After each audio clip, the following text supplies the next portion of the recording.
Hello,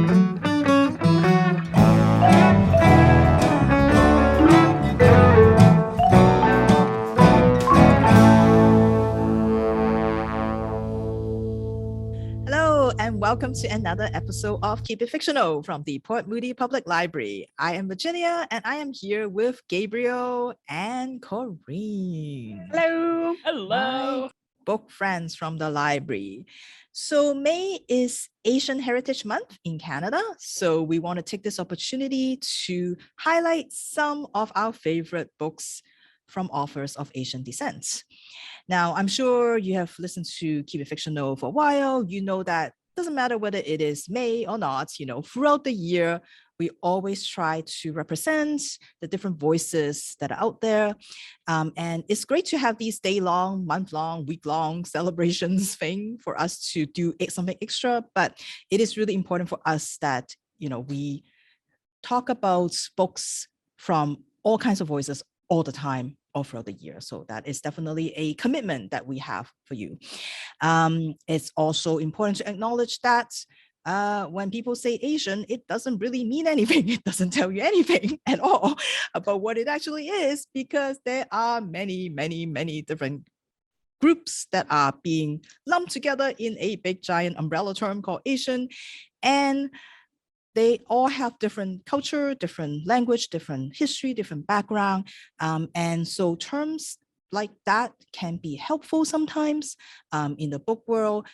It can help highlight books, and highlight these voices that are not being prominently featured usually.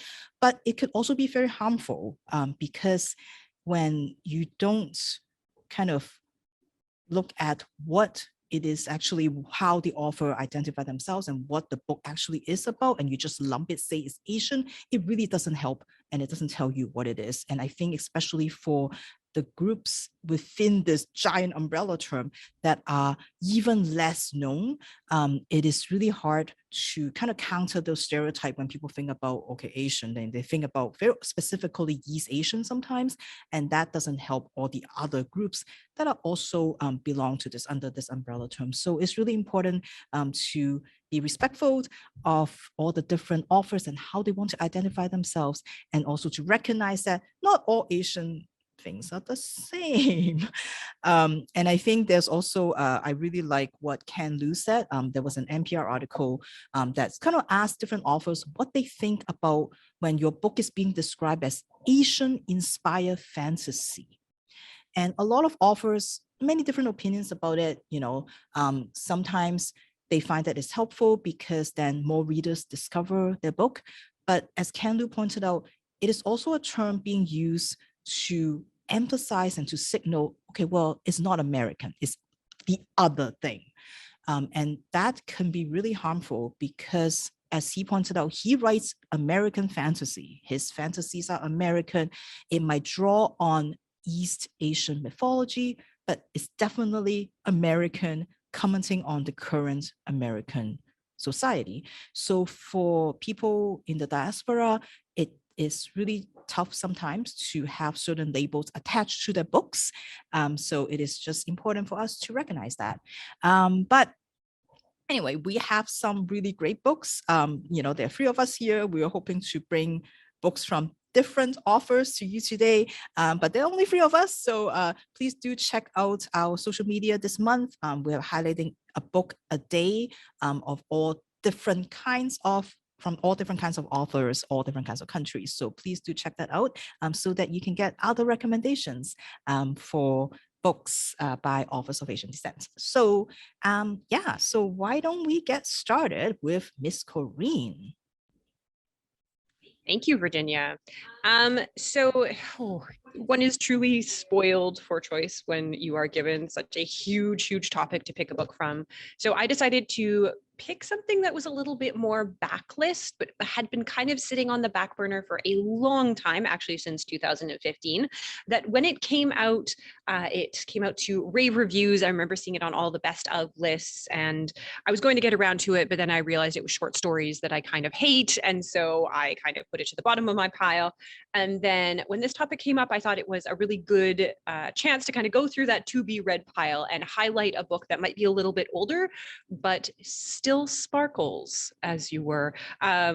Although I was devastated to learn that to date, this has been the author's only work, and I feel like they should write 1 million books and win all the prizes. So the book that I have chosen to highlight is In the Country, Stories by Mia Alvar. And in an interview kind of describing what links these stories together, what this collection as a whole kind of represents is that people are so much more than their job title, their nationality, the place they are born in, or currently living in. The majority of these stories feature around the Filipino diaspora. So Filipinos from every walk of life. There are exiles, immigrants, those who stayed, those who returned, those who were left behind, and those who endure. Each of these gems of a short story, you kind of are taken into their particular place, their particular world. And through her fantastic prose, you're kind of lulled into what a sense of what the story is going to be and what the narrative is going to be and what people really are. And then at the last moment, she twists that knife and everything is turned on its head.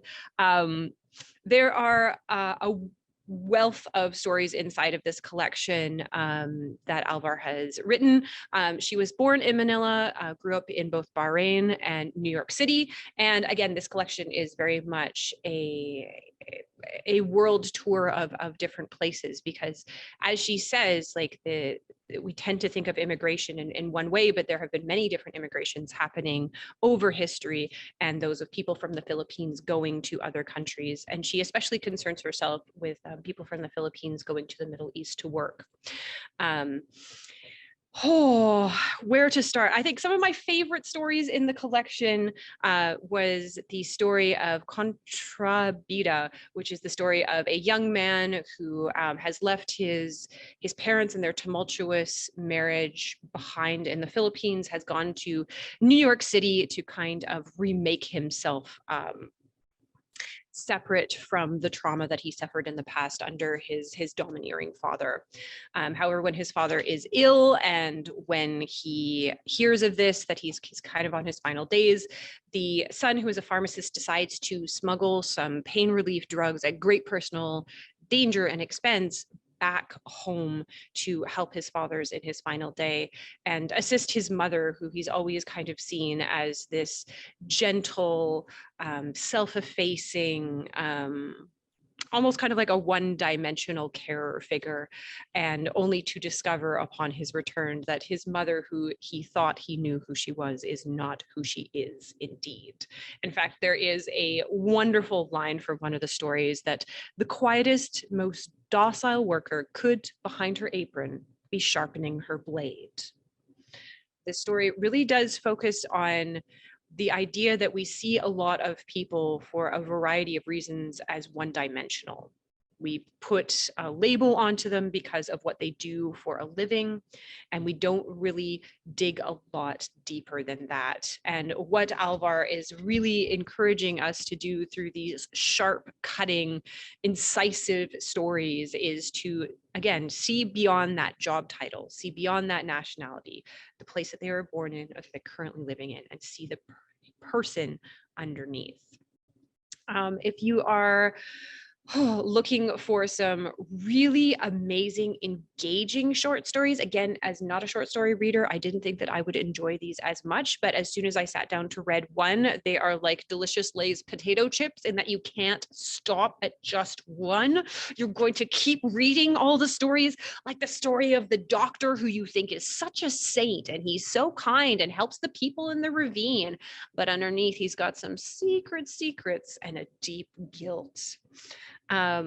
Or the story about the girl who her brother has gone to North America to work, and she is in the Philippines and she really wants to be a writer, but realizes that all these amazing stories that she wants to write about are actually happening to her sibling that is far away. They're so good. If you're not a short story person, if you're looking for just a really, just a writer who lulls you into a false sense of security about what you think you're reading about, and then just kind of whams you to the side with something that you will be chewing on for days and days and days. There are stories in this collection that I'm going to be thinking about for weeks. I woke up thinking about them. I was thinking them on the SkyTrain. I was thinking of them when I came to work. Then you should definitely pick up this amazing collection. Sadly, again, the author's only work. I can only hope that she's kind of percolating something for the future. Is the collection In the Country, Stories by Mia Alvar. Thank you, Miss Corinne. That sounds great. See, short stories can be good, right? Yes. Same thing. I'm like getting to learn to love short stories. So it is definitely definitely an art to read them too. I think it requires different brain cells. It does. It definitely requires a different part of the brain, because I can't let myself be as attached to the characters as I really want to be. Because again, any one of the collections in this, any one of the stories in this collection would have made a great book, I would argue, if they had been longer. But again, she was really committed to, like in the interviews that I read, committed to them being short stories because that is how she wanted to tell them. And I respect that. Still would love a novel. Yeah, but I love how short stories, they really give you I find it even a better sense of who the author is, because they get to try out different styles sometimes, or different, like, but there's still this underlying voice from the author, and I find that really stands out.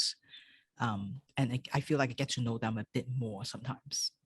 And if you said some of the point from the author was that you don't want to necessarily judge someone based on the very short, like these descriptors, I think, that we often use, then a short story is also good, because all you have really is that first impression. Like, you don't get to spend that much time with the character. And so I think it makes sense for the way that you were talking about her process, that maybe this is one of those things where you can realize it's just enough time to sort of give you a concept and then take it and spin it on its head. So it does kind of show like how much of a virtuoso she is, because she tries out a bunch of different formats. Like, one of them is almost like a murder mystery. Well, sorry to give that away, but like a murder mystery. One of them is almost kind of like a fable. One of them is told in like a collective third person. One of them is told in second person,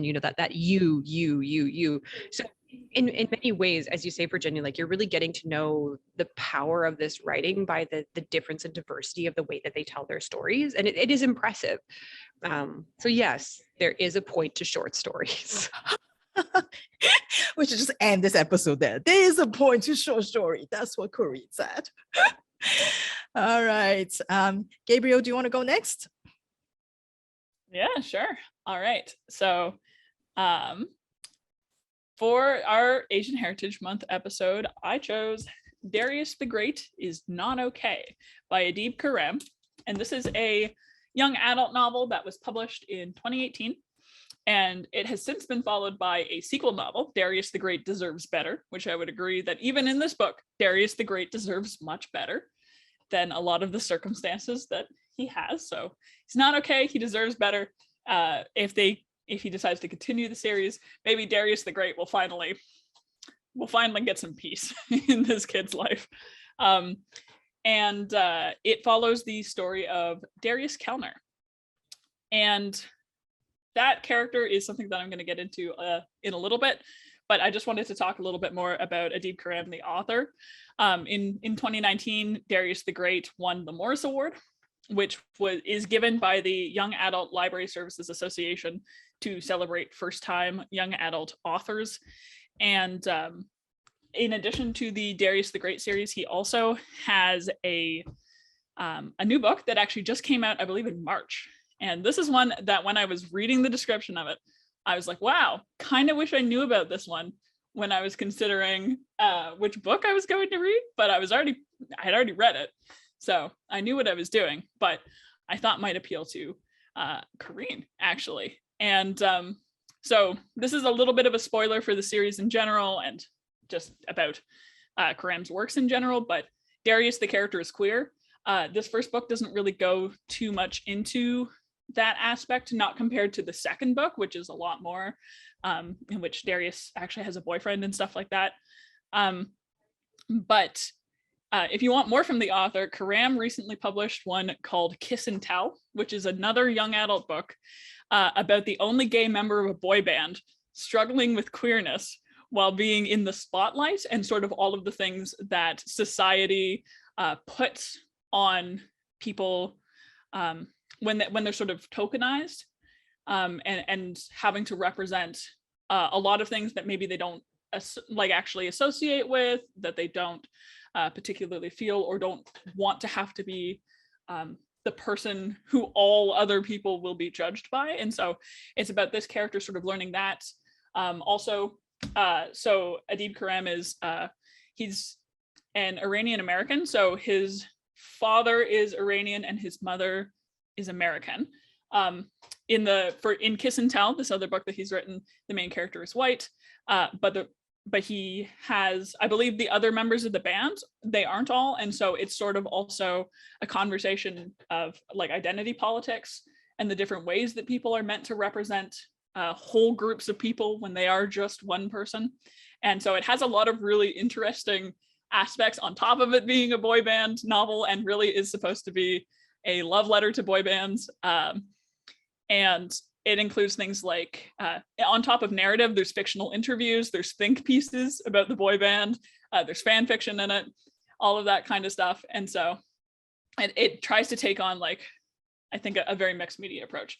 So that's something that to keep your eye on for anybody out there. If Darius the Great is not okay, sounds like the sort of story that you would be interested in. That I think this author is now, he's going on to even try and do a lot of things that I tend to like, that tend to like maybe take a more holistic approach to stories, and maybe a little bit less of the traditional narrative structure. Or that might be the only book in which he does it, but that's the new one that came out, and so it seems really interesting. But getting back to Darius Kellner. So Darius is also, like the author, a mixed race American teen. He was born to a Persian mother and a white father. And he's found that he's never really fit in. Not at home, not at school. He's fat, he's a Star Trek nerd, he hates sports, he understands very little Farsi, and he would rather learn everything there is to know about tea than try to stand up to the bullies from his school.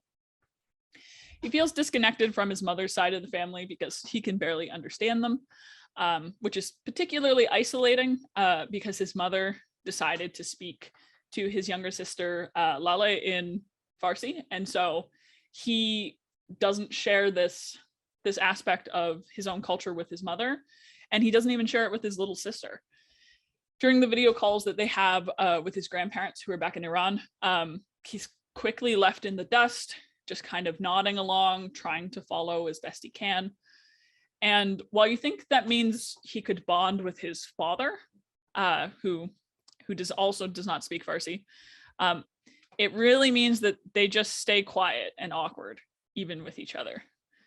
Darius and his father, they really don't get along. I found it a really interesting relationship to read about, because I would say it has a very, I would say it's a fulfilling arc, depending on how you see maybe narratives about the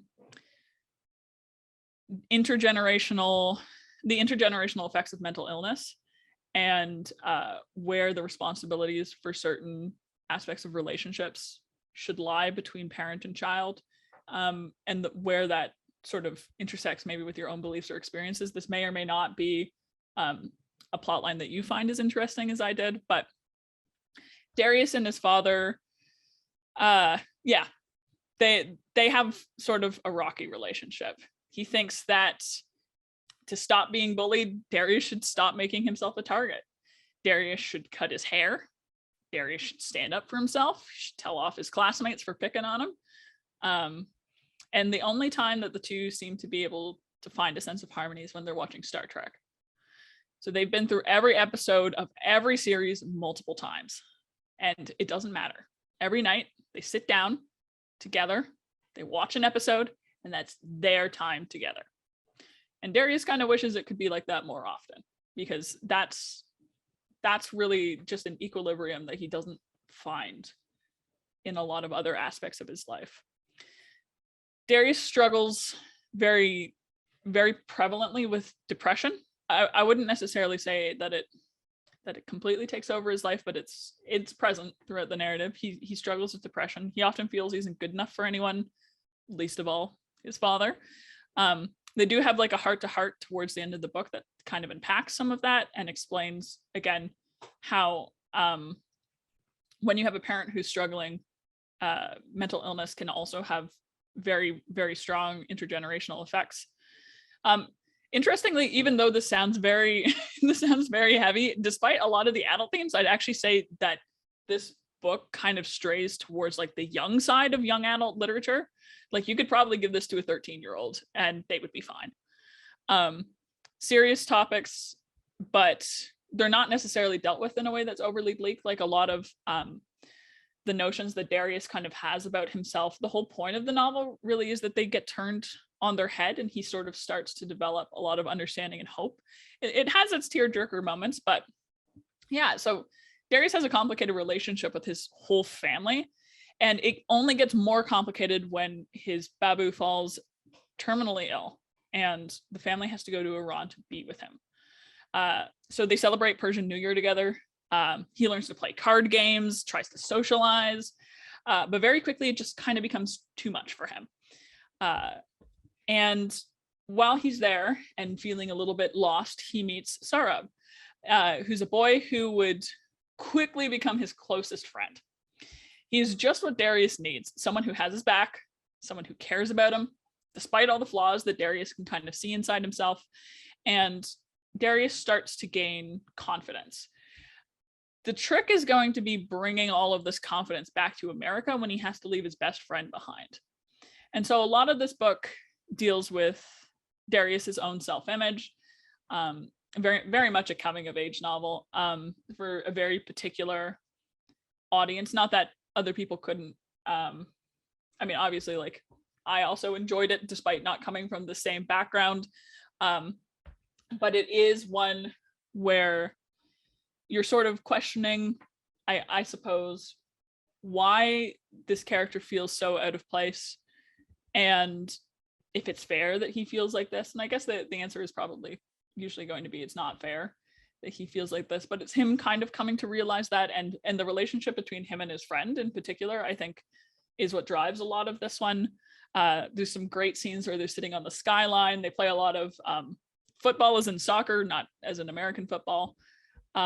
They have some really interesting conversations, I would say, about the nature of being Persian, the nature of being American, and being something in between. And so it's not really romance. These two characters, okay, this is kind of a spoiler, they don't end up together like that. That's not where Darius's queerness comes into play. It's just it's just a little bit of a coming of age with his friend, with his family, with society as a whole. So that's Darius the Great is Not Okay, and I would recommend it. I would say that depending on how easily you cry, to potentially have some tissues around, but I would say that it was a really good one, really good coming of age novel. Thank you, Gabriel, for telling us about your book. Thank you. So I will talk about my book. But before I do that, I did have a question that I was going to ask people. But since it's just you and me, I guess I will just ask you that. If you had a chance to go visit Asia, or maybe you already have done so, where would you like to go? So I haven't been able to visit Asia yet, but it's definitely one of those things on my bucket list. I think I don't have super strong opinions about where I'd want to go for a couple different reasons. I think one thing would just be that if I were to go, I probably wouldn't go alone. Like I like to travel with other people. And I think if the other person had stronger feelings about where to go, I would be down with that. It's just one of those things that like when it comes to travel, I think if someone has like a really emotional attachment to some place, then that would be really cool. And I know I have plenty of friends who would like have specific places in mind. And so I'm kind of in the back of my mind thinking like, if I end up going, it's probably going to be with one of them. Thailand would be really cool because it's such a beautiful country. A lot of them are. But I think if I were to just pick, and this is one of those ones where it's like saying Asia is so broad for what constitutes as Asia. And even picking my book, I had to double check. Yeah. I had to actively go in and be like, does Iran count as Asia?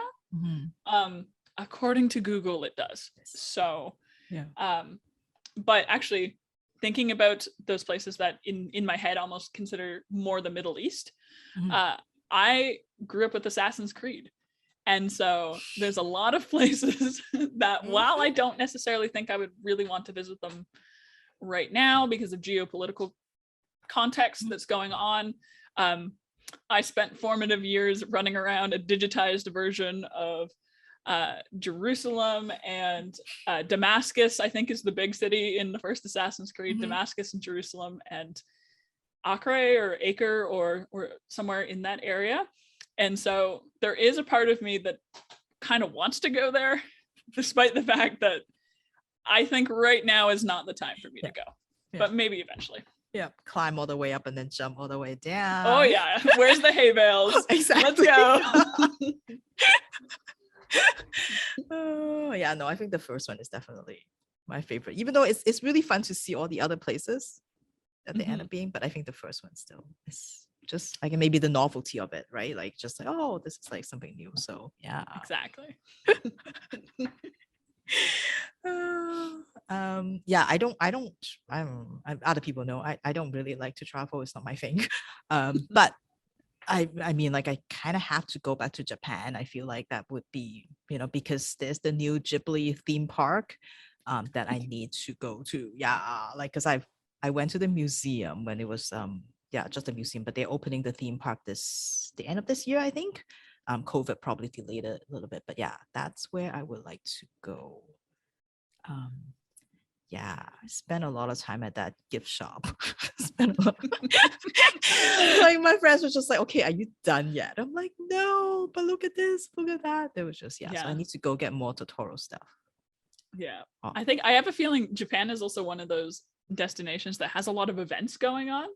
And so, or a lot of events that I hear about that sort of like make it into my circle. And so I feel like Japan is also a good one because it'd be like, I don't know, like not even necessarily like a concert, but something like a Ghibli or something like that. Yeah. Like, there's specific things that might be going on. Yeah. That could pull you in.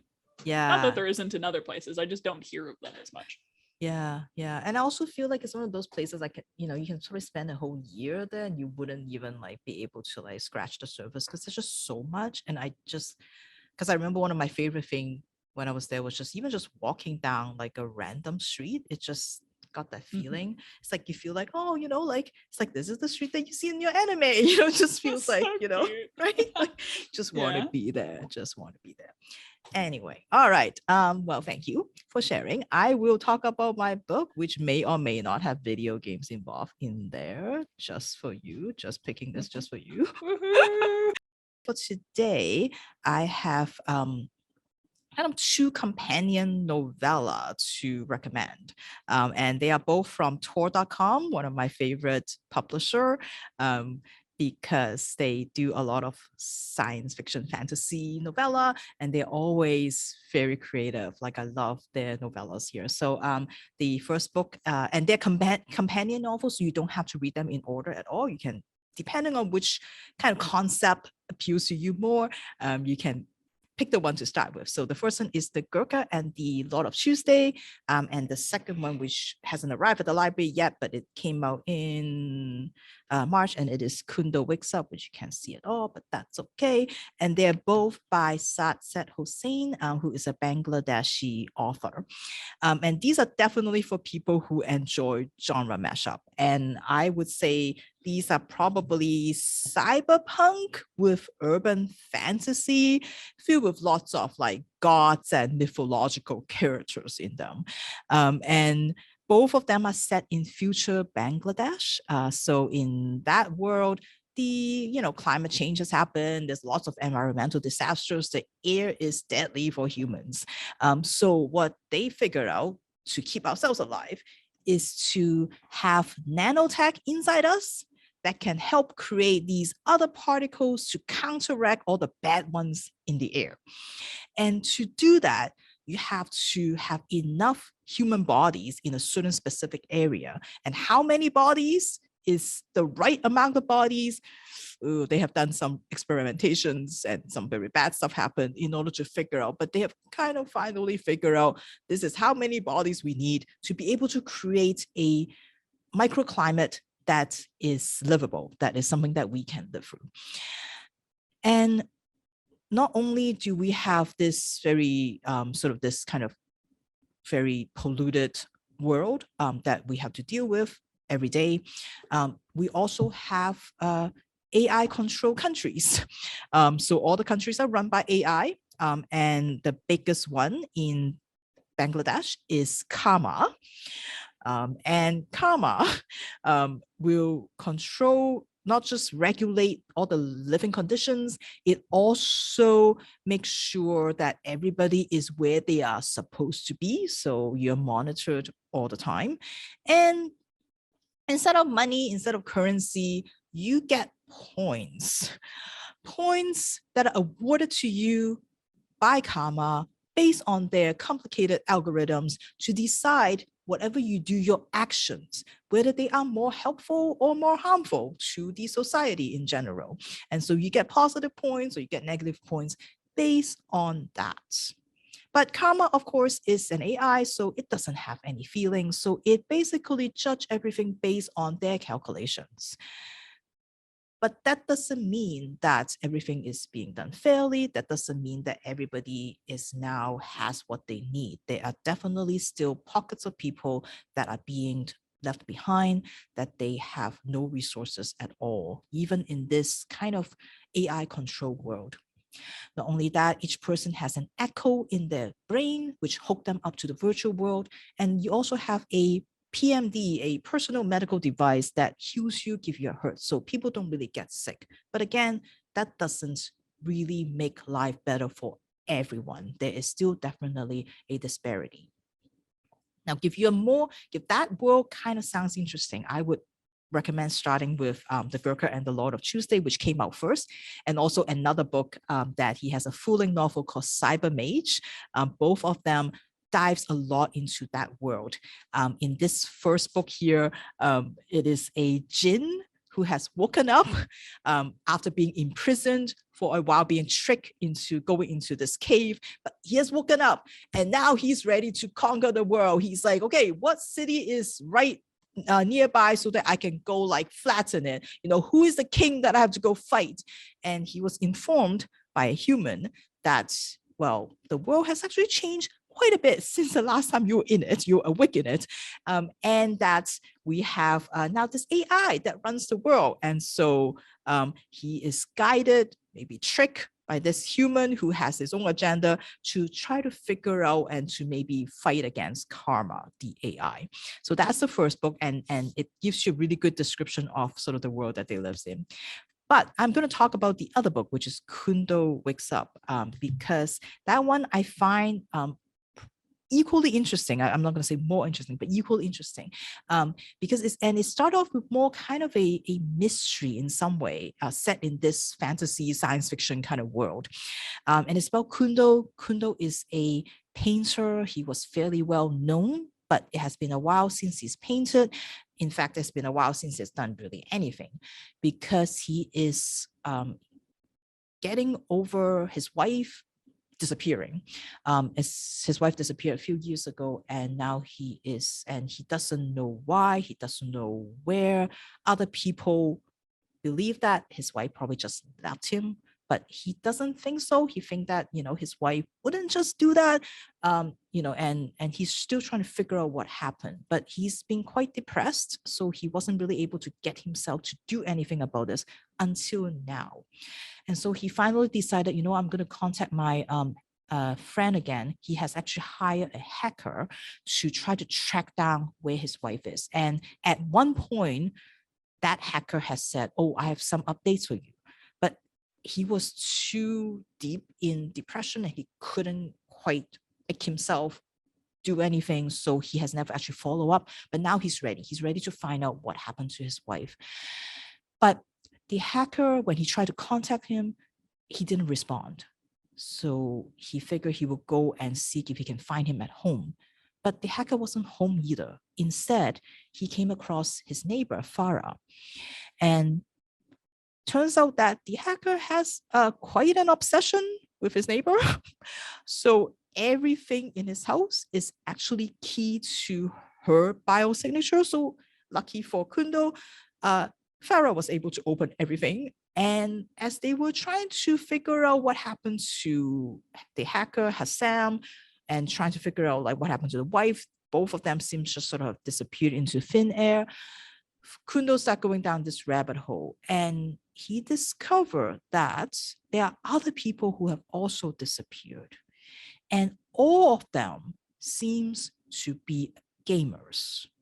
And they all play this game, the massive online game, Final Fantasy 9000, which, Gabriel, for your information, it is supposed to be Final Fantasy plus Red Dead Redemption plus Grand Theft Auto. So I'll let you combine those together and figure out what this game actually is like. But Final Fantasy 9000 is the game that they all play, and something has happened to all of them.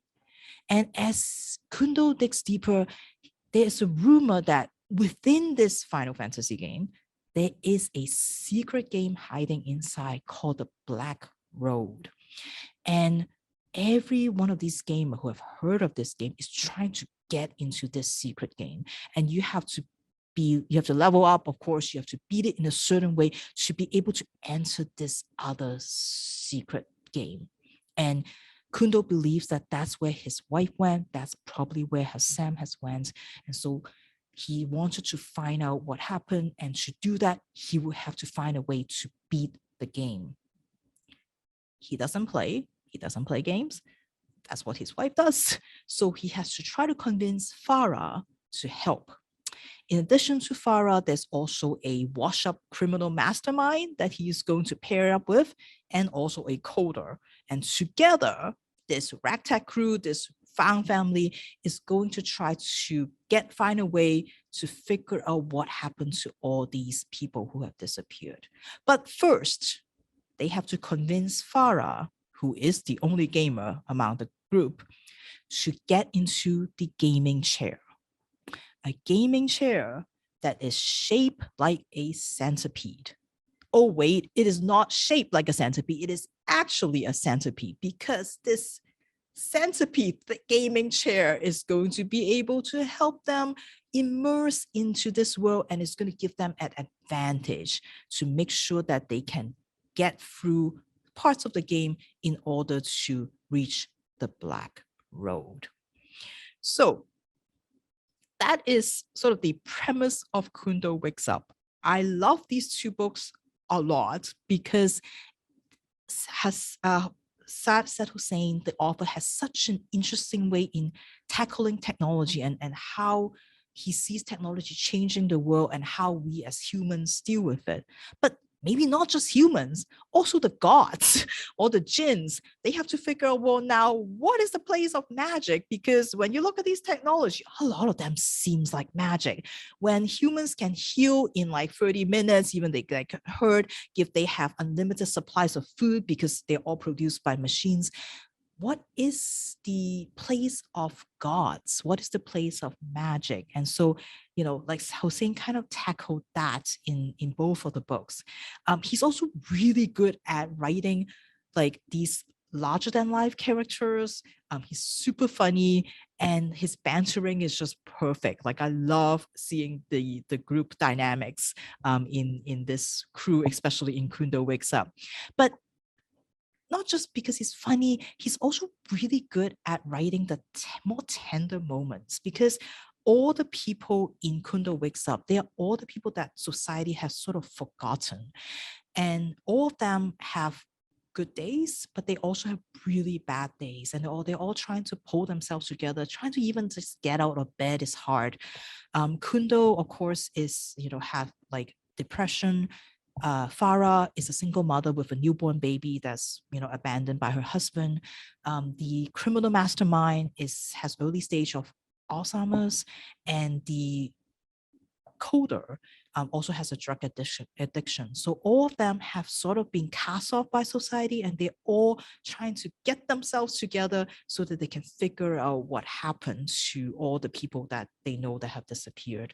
And it's also another book that's got a really good ending. So I really like these novella. Sometimes it's hard to develop a world in such a fully formed world, and I think the author did a really, really good job in this.